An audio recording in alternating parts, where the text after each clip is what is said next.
Le tambour fait avec un cœur va appeler les esprits concernés par le cœur humain. Le cœur, c'est le symbole de l'essence. Il est l'un des organes essentiels nécessaires à la vie, pour les humains comme pour les animaux. Un être humain peut vivre avec un serein. On plie ôter les jambes, la vessie, un poumon, un bras, la vésicule biliaire.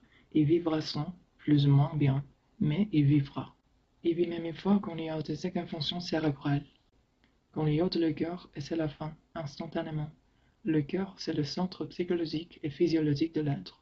Lorsque la femme squelette se sert du cœur du pécheur, elle utilise en fait le moteur de la psyché tout entière, la seule chose qui compte vraiment est soit capable de donner naissance à un sentiment pur et innocent. On dit que c'est l'esprit qui pense et crée.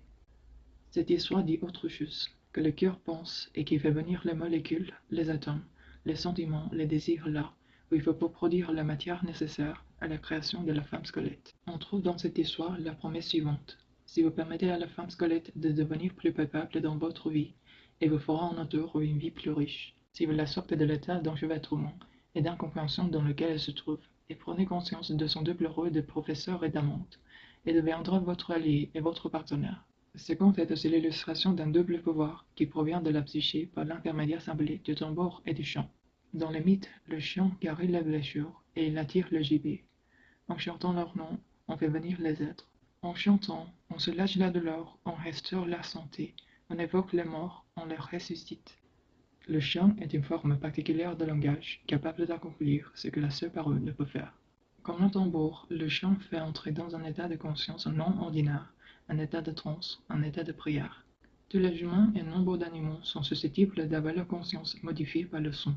Certains sons peuvent nous rendre anxieux, voire furieux, comme un robinet qui coule ou le klaxon d'une voiture. D'autres, de la rumeur de l'océan ou le bruit de vent dans les arbres, peuvent nous faire du bien.